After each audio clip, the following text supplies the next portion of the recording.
Over the past few weeks, Transworld Sport has been following the under-21 players of one of China's top football clubs, Shanghai SIPG FC. The squad and their coaching staff have been on a tour of England to learn more about training methods and player development. Producing their own homegrown stars and not relying so much on foreign imports is crucial for Shanghai in the years ahead.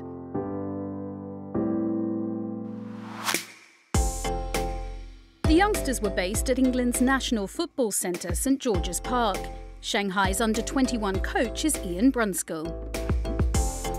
Myself and the rest of the coaching staff were brought on board to initially give the players a flavour and a feeling of how things are working really in England at the moment, how we're going about player development.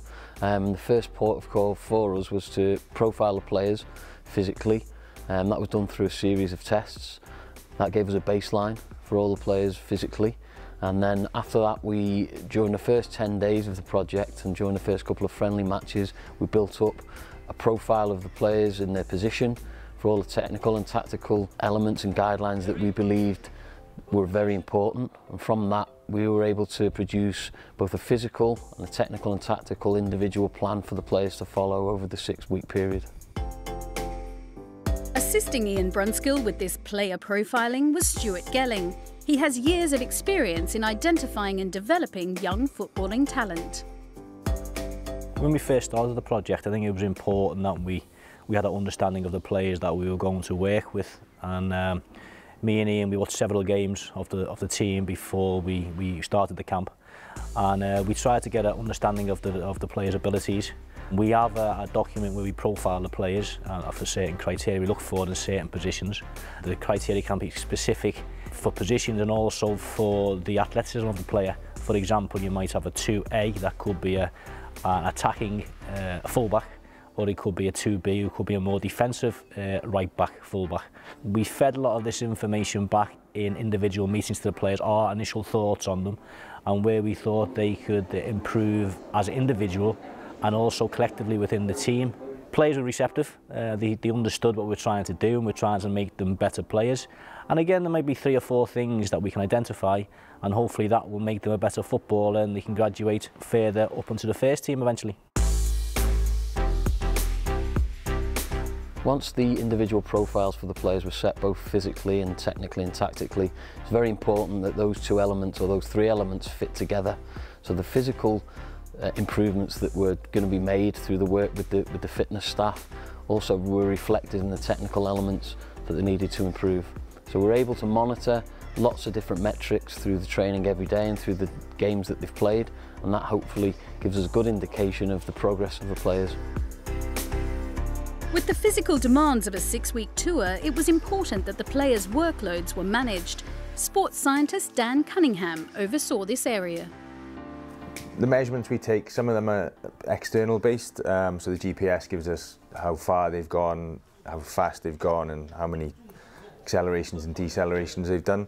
But we also take some internal measures, so heart rate is obviously one of the key ones and one of the basic ones, but still a very good judge of the intensity of sessions, and how players are finding the sessions is just an RPE, which is their rating of perceived exertion, how they found that session. So gives us a good guide if players are all of a sudden finding sessions very hard where they shouldn't be. Maybe there's something going on that we need to look at.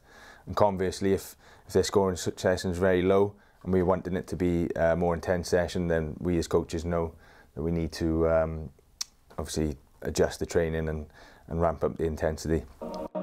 Fitness coach Derek McCarthy's role included leading the recovery sessions, which are key in making sure players maintain match fitness. The squad were able to use the state-of-the-art facilities at St George's Park to accelerate this process.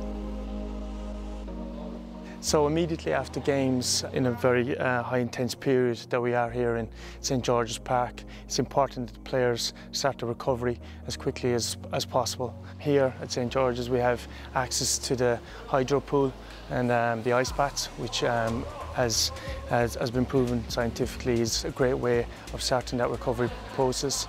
So the players go in the pool for what's recommended for 10 minutes at 10 degrees. So that's basically trying to begin that vasal restriction of the blood vessels, so hopefully bringing down any inflammation in and around the joints, and as I said, hopefully starting that process of recovery so they can go into training optimally 48 hours later.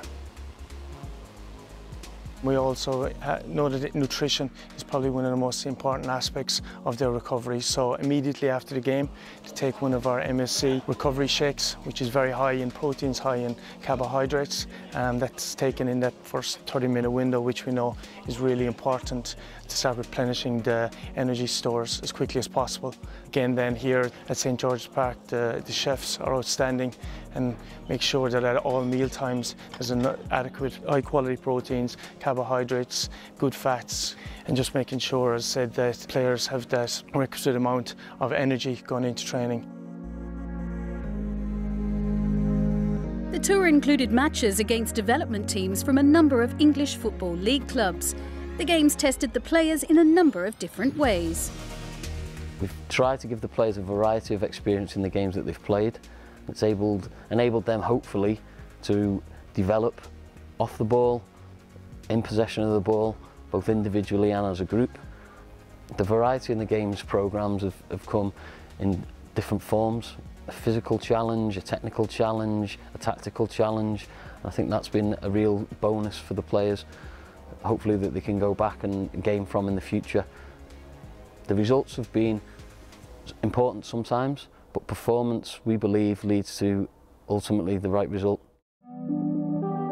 On the tour, the players had to deal with changes of environment, new coaching staff, and an increased level of opposition. And the chance to hone their skills at one of the best training facilities in the world was an opportunity that they took full advantage of.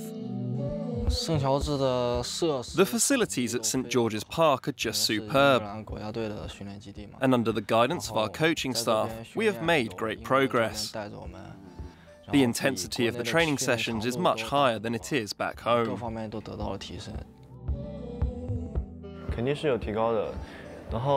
Here in England, the opposition are always very strong physically. That has made it a really good challenge for us. In addition, we've found that the pace and tempo at which the matches are played is very different. I have to say that the games are much faster than we are used to.